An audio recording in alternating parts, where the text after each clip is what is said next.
नमस्कार दोस्तों, जय हिंद, जय Shri Shyam. Welcome back to my YouTube channel Amlesh ji के कॉन्सेप्ट। आज हम मौलिक अधिकार अर्थात फंडामेंटल राइट्स के बारे में जानेंगे, जिसे संविधान का माग्ना कार्टा भी कहा जाता है। आज के वीडियो में हम मूल अधिकार को पूरी तरह से जानेंगे, इसलिए वीडियो के अंत तक बने रहें। क्योंकि इस टॉपिक से सभी एग्जाम में प्रश्न पूछे गए, इसलिए यह टॉपिक काफ़ी इंपॉर्टेंट हो जाता है। अतः अंत में कुछ प्रश्न भी इससे रिलेटेड हम देखेंगे। तो चलिए समझते हैं मूल अधिकार या मौलिक अधिकार होता क्या है। जैसा कि हम लोग जानते हैं, 1947 में देश आज़ाद हुआ। उसके बाद संविधान के द्वारा देश के नागरिकों को कुछ अधिकार दिए गए, जिसे हम मौलिक अधिकार के रूप में जानते हैं। मौलिक अधिकार का वर्णन भाग थ्री में अनुच्छेद 12 से 35 के अंतर्गत उल्लेख किया गया है। इसकी अवधारणा सर्वप्रथम नेहरू रिपोर्ट में 1928 ईस्वी में लाया गया था। मतलब मौलिक अधिकार की अवधारणा सर्वप्रथम 1928 में नेहरू रिपोर्ट में लाया गया था। मौलिक अधिकार को अमेरिका के संविधान से लिया गया। दोस्तों, मौलिक अधिकार को अमेरिका के संविधान से लिया गया है। मूल संविधान में मौलिक अधिकार की संख्या 7 थी, जिसके अंतर्गत संपत्ति का अधिकार भी शामिल था। अनुच्छेद 30 के अंतर्गत यह आता था। लेकिन 44वें संविधान संशोधन अधिनियम 1978 के द्वारा संविधान में संपत्ति के अधिकार को मूल अधिकार की श्रेणी से हटाकर अनुच्छेद 301 के अंतर्गत रखा गया, जिसे अब विधिक अधिकार के रूप में हम जानते हैं। तो वर्तमान में मूल अधिकारों की संख्या कितनी हो गई? 6 हो गई। वर्तमान में मूल अधिकारों की संख्या 6 हो गई। भारतीय संविधान के द्वारा मूल अधिकारों को संरक्षण का दायित्व या अधिकार किसे दिया गया दोस्तों? न्यायालय को। किसे दिया गया? न्यायालय को, अर्थात उच्च या सर्वोच्च न्यायालय को यह अधिकार दिया गया। इससे यह निश्चय किया गया कि यदि किसी व्यक्ति विशेष के मूल अधिकार का हनन किसी भी माध्यम से होता है तो वह उच्च न्यायालय या सर्वोच्च न्यायालय जा सकता है। तो आइए एक एक कर सभी अनुच्छेदों के बारे में हम जानेंगे। तो देखते हैं अनुच्छेद 12। अनुच्छेद 12 में क्या बोलता है? इसके अनुसार राज्य में वे सभी संस्थाएं और निकाय के विरुद्ध नागरिक अपने मूल अधिकारों की रक्षा के लिए न्यायालय जा सकता है। मतलब सर्वोच्च न्यायालय या उच्च न्यायालय जा सकता है। यहाँ पर राज्य का मतलब क्या हुआ? राज्य का मतलब कोई स्टेट वाइज, मतलब बिहार, उत्तर प्रदेश, उड़ीसा, ऐसा नहीं। राज्य का मतलब हुआ केंद्र सरकार, राज्य सरकार, लोकल बॉडीज जैसे हुआ ग्राम पंचायत या कोई भी वैसा निकाय जो राज्य के अंतर्गत आता है, जो मौलिक अधिकार का हनन करता है, उसके विरुद्ध कोई भी व्यक्ति विशेष वो उच्च न्यायालय या सर्वोच्च न्यायालय के पास जा सकता है। नेक्स्ट देखेंगे अनुच्छेद 13। अनुच्छेद 13 में क्या बोलता है? किसी भी अध्यादेश या अधिनियम के द्वारा मूल अधिकार का छीन या समाप्त नहीं किया जा सकता है। मतलब किसी भी अध्यादेश या किसी भी कानून के द्वारा मूल अधिकार को हम समाप्त नहीं कर सकते हैं। मतलब मौलिक अधिकार को हम संविधान से हटा नहीं सकते हैं। मौलिक अधिकार को राष्ट्रीयपात के दौरान निलंबन किया जा सकता है, वो भी राष्ट्रपति के द्वारा उसका निलंबन किया जा सकता है, लेकिन उसे समाप्त नहीं किया जा सकता है। तो देखते हैं वर्तमान में मौलिक अधिकार की संख्या कितनी है? 6 है। वर्तमान में मौलिक अधिकार की संख्या 6 है। देखते हैं पहला समानता का अधिकार। समानता के अधिकार का वर्णन अनुच्छेद 14 से लेकर 18 तक किया गया है। अनुच्छेद 14 से 18 तक किए गए स्वतंत्रता का अधिकार। अनुच्छेद 19 से लेकर 22 तक स्वतंत्रता का अधिकार का वर्णन किया गया है। शोषण के विरुद्ध का अधिकार अनुच्छेद 23 से 24 के बीच में है। धार्मिक स्वतंत्रता का अधिकार अनुच्छेद 25 से 28 के बीच में है। सांस्कृतिक या शैक्षणिक अधिकार अनुच्छेद 29 से 30 के बीच में है। उसके बाद हमारा सबसे इम्पोर्टेंट संवैधानिक उपचार का अधिकार, जिसका वर्णन अनुच्छेद 32 में किया गया है। आगे देखेंगे समानता का अधिकार। भारतीय संविधान में समानता का अधिकार का अनुच्छेद 14 से 18 तक कुल 5 अनुच्छेदों में वर्णित किया गया है, जिसमें अनुच्छेद 14 में क्या बोलता है दोस्तों? विधि के समक्ष समानता का अधिकार। मतलब विधि के समक्ष सभी नागरिकों को समान अधिकार दिया गया है। नेक्स्ट देखते हैं अनुच्छेद 15 में धर्म, मूल, जाति, लिंग या जन्म स्थान के आधार पर किसी भी विभेद का प्रतिरोध किया गया है। मतलब हम किसी को उसके जन्म स्थान, जाति, लिंग के अनुसार उसको विभेद नहीं कर सकते हैं। अगला देखेंगे लोक नियोजन के विषय में अफसर की समानता। मतलब राज्य सरकार या केंद्र सरकार किसी भी नियोजना को लाती है तो उसमें सभी को समान अधिकार दिया जाएगा, मतलब समानता का, समान अवसर का अधिकार दिया जाएगा। अनुच्छेद 17 में अस्पृश्यता या छुआछूत का अंत, तो इसमें स्पष्ट रूप से कहा गया अनुच्छेद 17 में कि कोई भी छुआछूत का करना किसी के साथ वो दंडनीय अपराध है, मतलब छुआछूत का अंत किया गया है। अनुच्छेद 17 के अनुसार छुआछूत का अंत किया गया है। अनुच्छेद 18 के अनुसार उपाधियों का अंत, मतलब कोई भी व्यक्ति पार्टिकुलर्स जैसे भारत रत्न हुआ, आपका पद्म विभूषण, पद्म भूषण, पद्मश्री, ऐसा कोई अपना उपाधि नहीं रख सकता है, मतलब अपना उपाधि को फॉलो नहीं कर सकता है। लेकिन इसमें सैनिक या किसी शैक्षणिक उपाधियों को वर्णन किया गया, मतलब शैक्षणिक उपाधि या फिर सैनिक जो उपाधियां रखते हैं, कमांडेंट, कर्नल, ये सब वो उपाधि लगा सकते हैं। आगे देखेंगे, नेक्स्ट देखते हैं स्वतंत्रता का अधिकार। स्वतंत्रता का अधिकार अनुच्छेद 19 से 22 के अंतर्गत रखा गया, जिसमें पहला आता है अनुच्छेद 19 के अंतर्गत अभिव्यक्ति की स्वतंत्रता, मतलब बोलने की स्वतंत्रता। आप लोग आजकल न्यूज में देखते होंगे अभिव्यक्ति की स्वतंत्रता का ज़्यादा जिक्र किया जाता है। फिर देखते हैं अनुच्छेद 20 अपराधों के लिए दोषसिद्धि के संबंध में संरक्षण से, मतलब जब तक अपराध सिद्ध नहीं होते हैं तब तक उसमें आपको मौलिक अधिकार में संरक्षण दिया जाता है।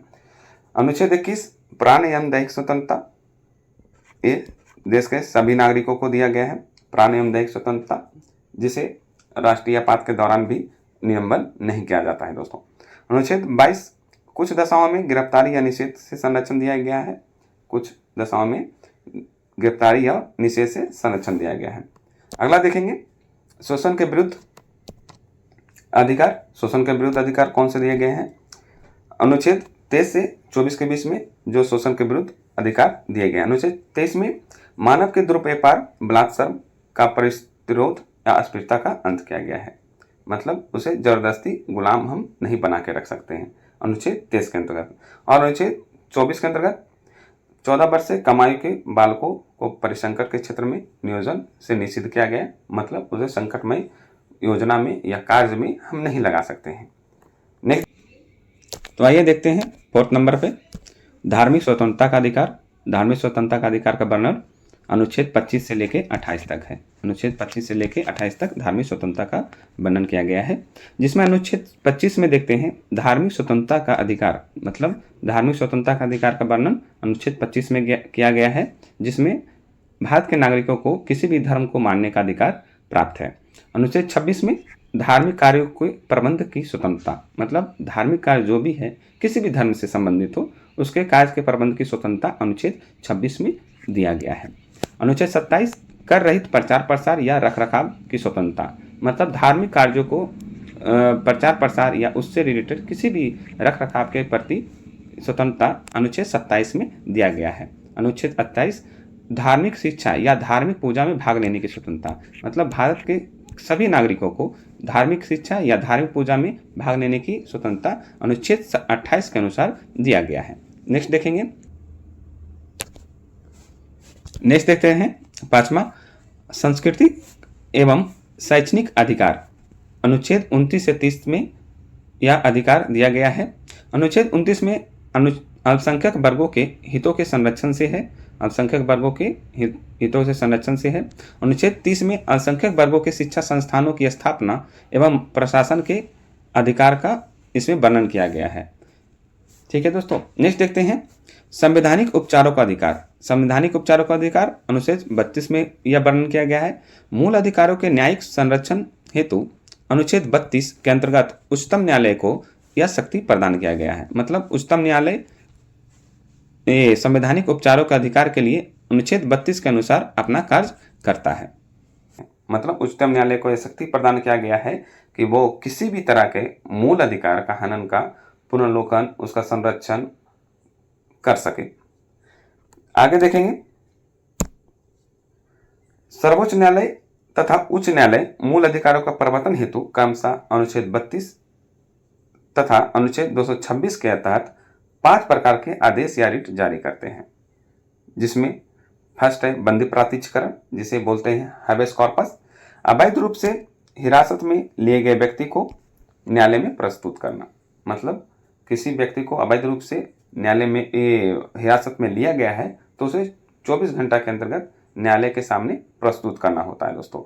परमादेश या मैंडेमस, निम्न न्यायालय अधिकारी या संस्था को उसके कर्तव्य का पालन का आदेश, मतलब वो अच्छे से पालन नहीं कर रहा है आदेशों को तो उसको वो आदेश देना कि आप अपने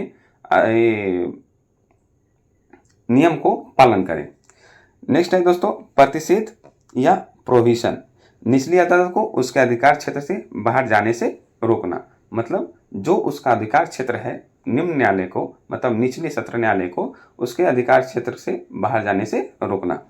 अगला देखते हैं उत्प्रेषण या कैटेगरी, या जैसे उच्च न्यायालय द्वारा निचली अदालत को आदेश को रद्द करना, मतलब कोई भी ऐसा आदेश जो निम्न न्यायालय या नीचे की अदालत जारी किया है उसको उच्च न्यायालय या सर्वोच्च न्यायालय उसे रद्द कर सकता है दोस्तों।